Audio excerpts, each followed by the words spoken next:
Welcome to Excuse My Frenemy. I'm your host, Shawn Brady. First and foremost, let me apologize to you for not getting an episode out last week.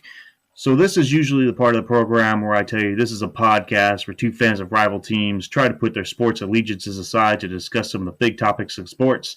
However, this week I'm flying solo. That's right. Katie decided to go on a pre-planned vacation with her family rather than doing the right thing and recording a new episode of our podcast that we do in our spare time. I know, right? How dare she? But you know what? Honestly, I'm not all that mad because from what I understand, this vacation with the family had some secret intentions involved, so hopefully we can talk about more of that next week. So for those that are disappointed that Katie is out, you have my apologies, but please continue to give us a listen. I'll try to entertain you best I can. And for those of you that are excited that it's just me, I recommend you go seek some therapy. On to our first topic, the NFL. So normally me and Katie, we sit here and we decide which topic we would like to talk to in the previous week and which topic we like to talk about in the week going forward. But however, seeing how I'm by myself, I decided I'm going to do it a little bit different. So I decided to sit down and scope through the teams in the league and figure out who I think are actual contenders for playoff positions and who's just pretending to be good right now. First, let me get some of the no-brainers out of the way, because if I did all 32 teams, I'd be here for an hour and a half. So I have 10 teams that I think are legitimate playoff contenders, and I don't even want to argue about them, so please don't at me. Those 10 teams are the Bills, the Ravens, the Browns, the Titans, the Chargers, the Cowboys, the Packers, the Bucks, the Cardinals, and the Rams. And for the Bills, Titans, and Chargers, it's primarily because of the division they play. The Bills are actually a good team. I just don't think there's anybody to contend with them anyway. On the flip side of the coin, I have 13 teams that I think are absolute pretenders, and I'm not going to waste my time or breath discussing why I believe so. Those 13 teams are the Patriots, the Dolphins, the Jets, the Steelers, the Colts, the Texans, the Jaguars, the Washington football team, the Giants, the Eagles, the Bears, the Lions, and the Falcons. So right there, I've got 23 of the 32 teams out of the way. So there's really only discussion in my mind of 9 teams that could go either way. So let's get into it. First, I have the 3-2 Cincinnati Bengals. Everything I see statistically should tell me that they are a pretender. However, my eyes are telling me that they're a contender. They're not giving up. They're fighting.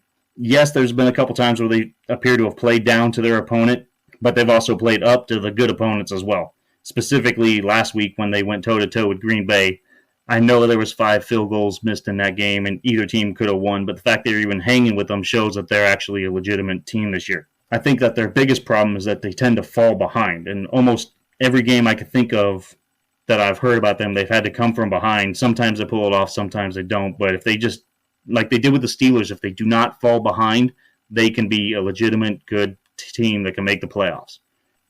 All right, the next team I have is the Las Vegas Raiders. They started out 3-0, and they, to me, were like the surprise of the league, but since then they've lost 2 in a row. Right now I have them as a pretender, but just because they have to come from behind way too much for me to consider them being a contender for the playoffs. Even though they're 3-2, 2 of their wins have had to come after they were behind by 14 points.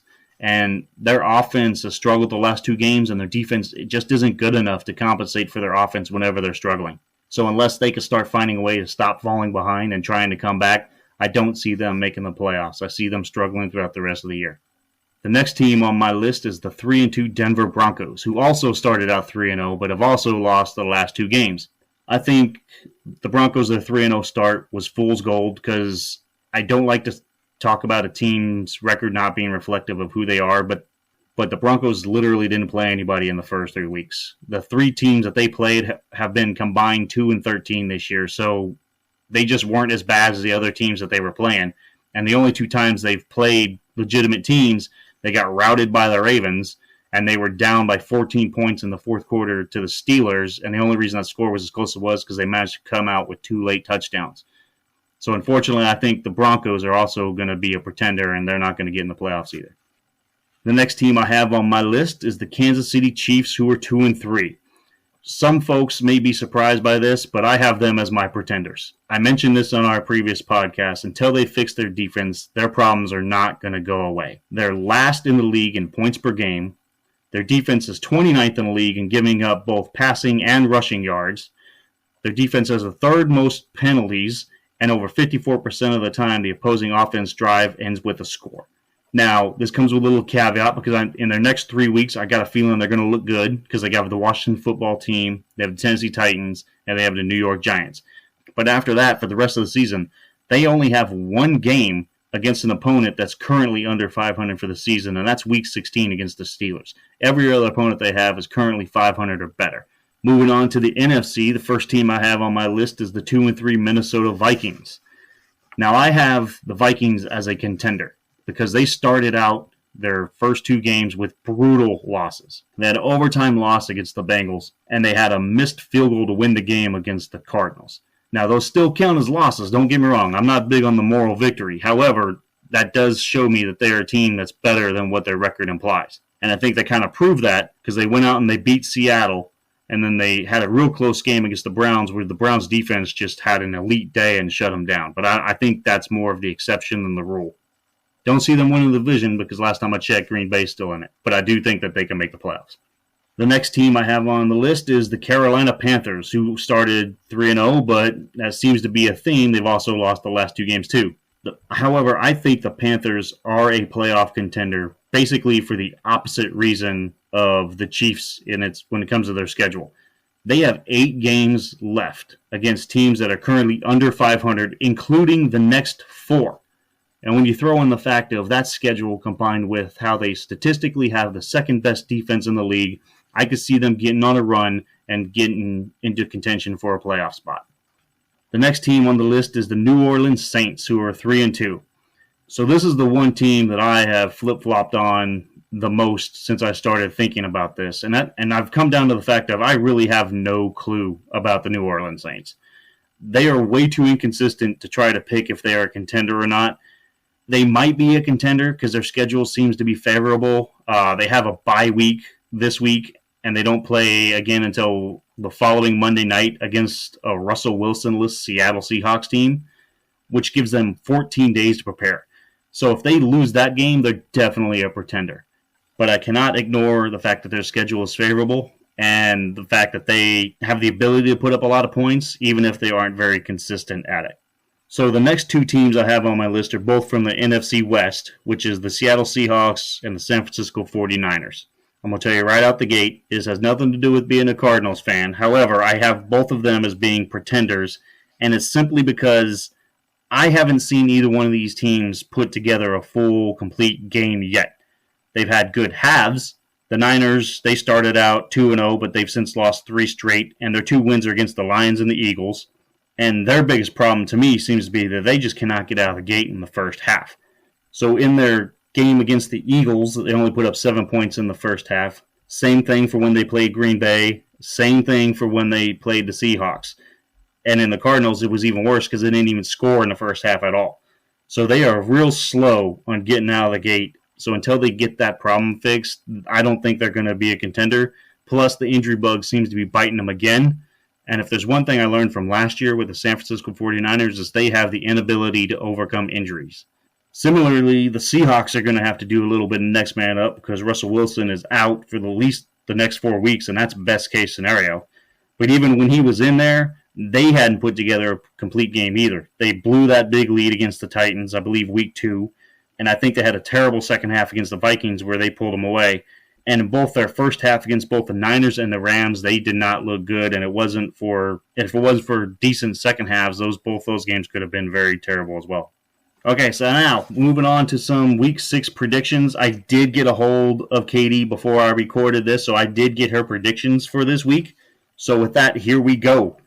So far in the standings for this season, Katie is 5-5, and I am 6-4. Leads to say we are mediocre at best at picking these games, but we're going to keep doing it anyway because our misery is hopefully your guys' entertainment. So the first game, we have the 4-1 Los Angeles Chargers going against the Baltimore Ravens. So Katie has decided to go ahead and pick the Ravens, and I am full-blown on the Justin Herbert bandwagon, so I will take the Chargers to go into Baltimore and get the win. Next game we have is the 5-0 Arizona Cardinals. Whoop, whoop! Going against the Cleveland Browns in Cleveland. Now, me and Katie both picked the Cardinals. I was hesitant, surprisingly, to pick the Cardinals because we have a terrible history of going to the Eastern time zone and playing that early game, as most West Coast teams do, until I saw that it was a 4 p.m. kickoff. Now that I've seen that, give me the Cardinals all day, baby. Next game we have is the 3-2 Las Vegas Raiders going into Denver to face the 3-2 Denver Broncos. Couple of my pretenders. So Katie went ahead and picked the Las Vegas Raiders because I'm starting to believe she's a diehard Raiders fan because as much as she picks them. And just for the sake of argument, for next week, I'm going to go ahead and I'm going to take the Denver Broncos. I know I just said they were a pretender, but I also said the same thing about the Raiders. And I'm really just hoping, more than anything else, that Denver can go ahead and hold off the Raiders, especially if they get a lead.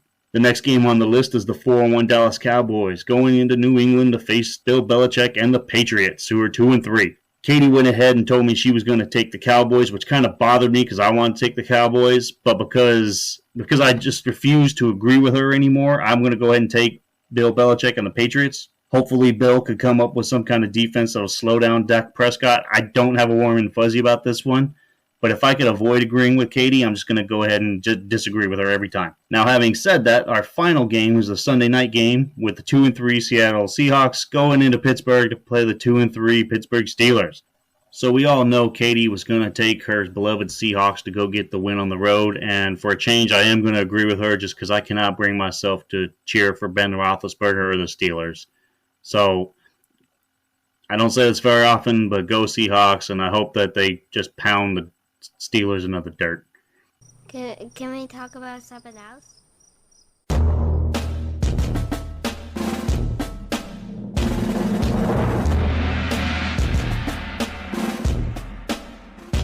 Time to move on to our next topic, college football. Just to recap the last couple weeks in chaos, I'm going to go ahead and give you the top 10 as they stand right now. Number 1 is Georgia. Number 2, Iowa. Number 3, Cincinnati, who moves up from number 5. Number 4, Oklahoma. Number 5, Alabama, who dropped from number 1. Number 6, Ohio State. Number 7, Penn State, who dropped from number 4. Number 8, Michigan. Number 9, Oregon. And number 10, Michigan State. So when it comes to my prediction for the playoffs, I don't like to say this, but so far I think the rankings are correct. I got Georgia number 1. I got Iowa number 2. I got Katie's beloved Cincinnati Bearcats moving up to number 3, and I have Oklahoma number 4. So it's a lot of chalk for me so far. So the next 2 teams I have out is Alabama and Ohio State, but it's because I fully believe that if there's any excuse to get them into the playoff, the committee will take that excuse and get those 2 teams in there. Both of these teams will literally have to lose another game not to be in the playoffs. In fact, I would even go so far to say, unless Cincinnati just blows the doors off their future opponents, and unless Oklahoma starts looking better, I could see where Alabama and Ohio State would get the 3 and 4 spots, even if Cincinnati and Oklahoma don't lose. I know that sounds asinine. However, the committee isn't worried about getting the best 4 teams in. They're worried about getting the best 4 teams that draw numbers for the television ratings. And they've proven that time and time again. So, again, I got Georgia number 1, Iowa number 2, Cincinnati number 3, Oklahoma number 4, but with the caveat of Alabama and Ohio State would probably still get in unless something drastic happens where one of those 2 teams loses and eliminates themselves. The bigger problem I have is I do not understand why half of the top 10 is all from Big Ten schools. I get that they may be good teams, but I also see this is an excuse for if one of these teams loses. It's like, well, I lost to a top 10 team, so I shouldn't drop that far. And to me, that's the biggest crock of crap there is. I could see having 2, maybe 3 teams in one conference in there, but when 5 of the top 10 teams are all from the same conference, 4 of which are from the same division, that is absolute crazy to me. You're also taking away opportunities for other teams to say, hey, I beat a top 10 team in my conference. Or, hey, I didn't have a chance to play a top 10 team in my conference because they're all from the same conference. I hope when the college football committee comes out with their rankings, I hope they remedy this and do not have 5 of the top 10 teams in the same conference, because that's just trying to create your own personal playoff before there's a playoff, and you're leaving out a lot of other conferences and a lot of other teams. And it's just flat out disrespectful to everybody else. And speaking of disrespect, let me go ahead and move on to the next topic.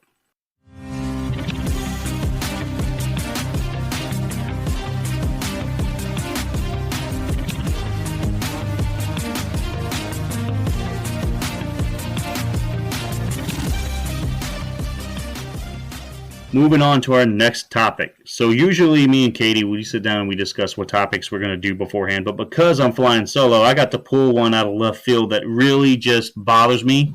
I imagine she would probably want to talk about it, but because she's not here, tough. If you don't like it, Katie, don't go on vacation. But I digress. So my problem I have right now is the lack of respect that the WNBA is getting, and more specifically, the Phoenix Mercury. And what I'm getting at is got nothing to do with the league or the talent level or anything like that, because I'm not the hugest WNBA fan myself, so I kind of get if the attendance and the ratings aren't matching up with the NBA, and they probably never will, to be frank with you. However, the disrespect that I'm talking about is not necessarily from the fans, but in this case, primarily from the arena that the Phoenix Mercury call home. So for those that don't know, the Phoenix Mercury are currently in the WNBA Finals, but they did not get to play their first home playoff game in their home arena until October 6th.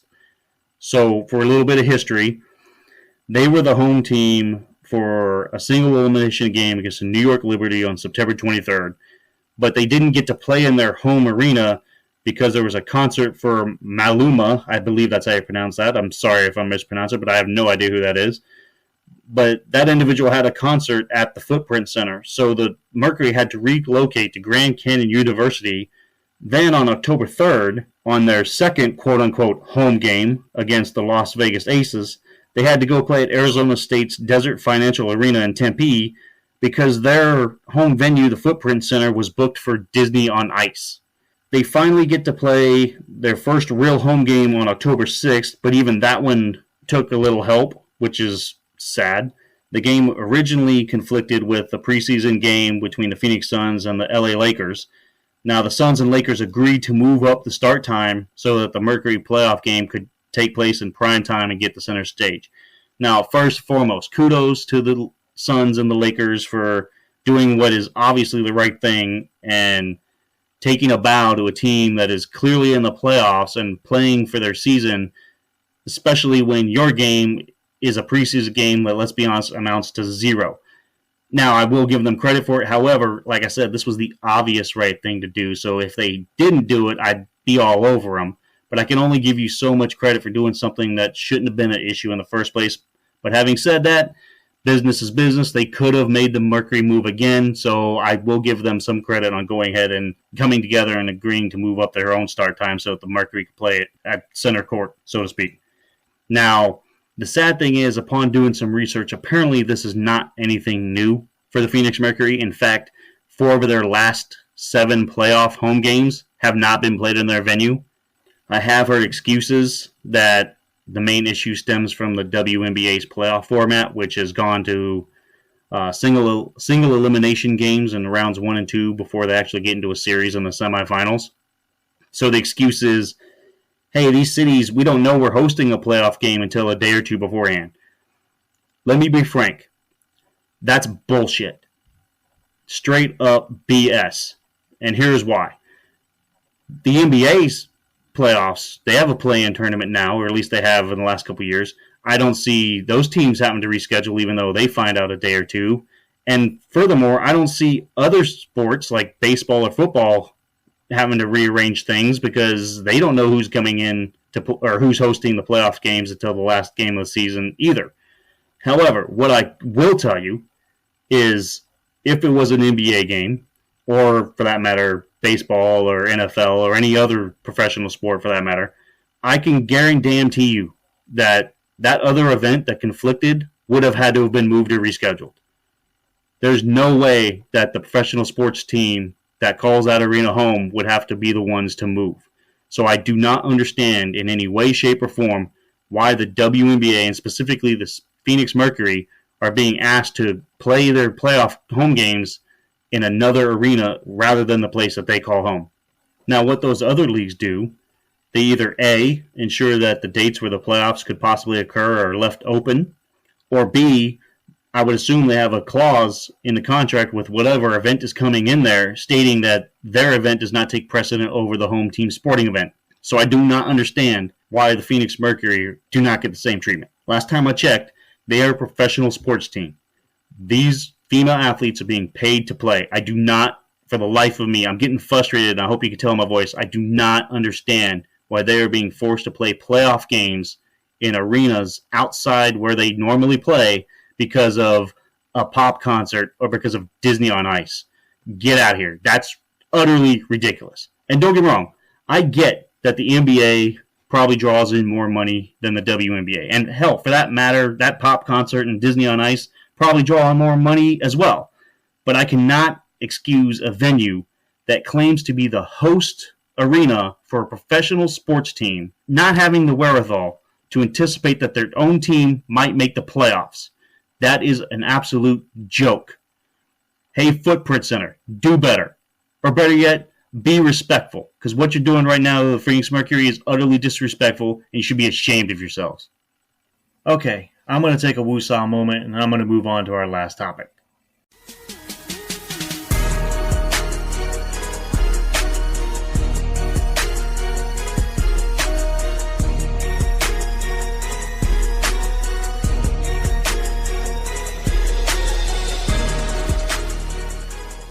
Okay, moving on to our last topic, which is Jon Gruden.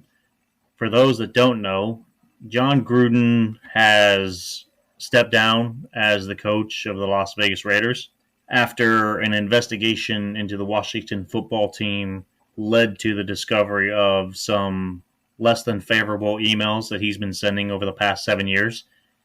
Many of these emails came out in a New York Times piece, which his emails denounced the emergence of women as referees, the drafting of a gay player, and the lack of tolerance for players protesting the national anthem. Now, these emails come out right on the heels of an email last week where he had basically talked about DeMaurice Smith, the size of his lips with some racial tropes. But the emails that just were released take it a whole nother step further.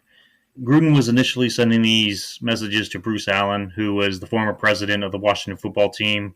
Took place in a period where he was working for ESPN, being a color analyst for Monday Night Football. And within these emails, he goes so far as to call the league commissioner, Roger Goodell, homophobic slur. You probably know what word I'm talking about. And also calls him a clueless anti-football lady body part. Also, more emails go in to say that Goodell should not have pressured Jeff Fisher, the coach of the Rams at the time, to draft a homosexual player, but he wasn't nice in saying homosexual player. He used another homophobic slur. And this was in reference to Michael Sam, who prior to the draft had announced that he was gay. And the ironic part in that is Carl Nassib, the league's first openly gay player, actually plays for the Las Vegas Raiders. So in addition to those emails, there was also more email exchanges between Gruden and Allen, where they included photos of topless women back and forth, and which included some members of the Washington football team cheerleading squad, which is disgusting. So when it comes to my opinion on this, first let me say that no one is perfect. And I'm not saying Jon Gruden should be perfect, but this was not a simple lapse in judgment. This was not some ignorant comment. This was not even a heated moment where he said something that he shouldn't have.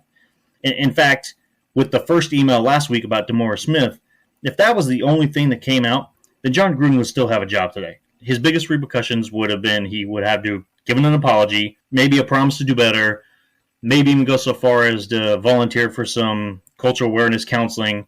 But let's be honest, it would have blown over if that one email was in the story. But this was a pattern of 7 years worth of emails. This wasn't some inappropriate joke. This was his actual way of thinking, communicating it with a group of buddies within an inner circle in NFL that just cannot be tolerated.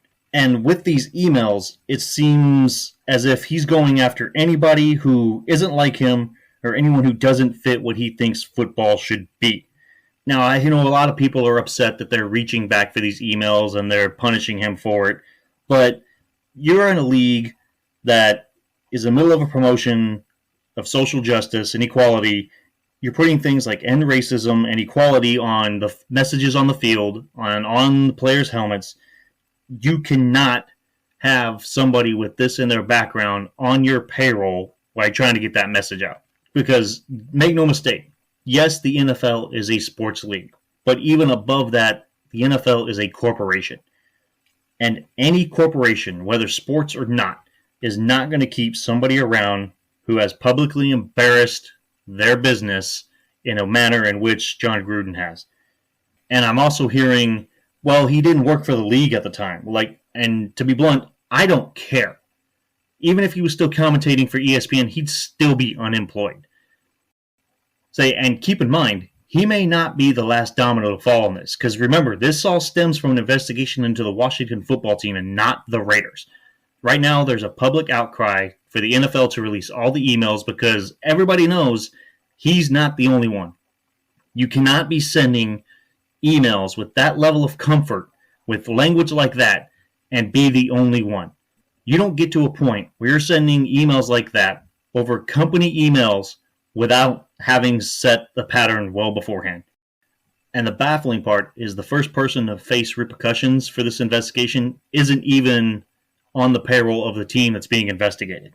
So if you're thinking that he's the only one, you must be very naive, because they don't just jump to another person outside the organization when they're investigating somebody else without there being something going on inside as well. I hope the NFL releases what they have left, because to be blunt, if there are other individuals out there that are leading multi-million-dollar corporations and are thinking like this, they need to be removed. So that is our episode for this week. Short and sweet. That's what happens when you leave me to my own devices, Katie. You better hurry up and get back so you can entertain the people better than I could. But either way, I hope you enjoyed this week's episode. If you want more of Katie, you could find her on Twitter at Katie17287. I'm reading that if it sounds like I'm struggling, because I am. If you want more of me, you can find me on Twitter as well at Shawn_Brady82. That's SHAWN_BRADY82. That's all I have for this week. So hopefully Katie will be back next week so this could get a little bit better. But until then, I hope you have a good time. I hope you enjoy your life. And we will see you guys next week. Thank you for listening.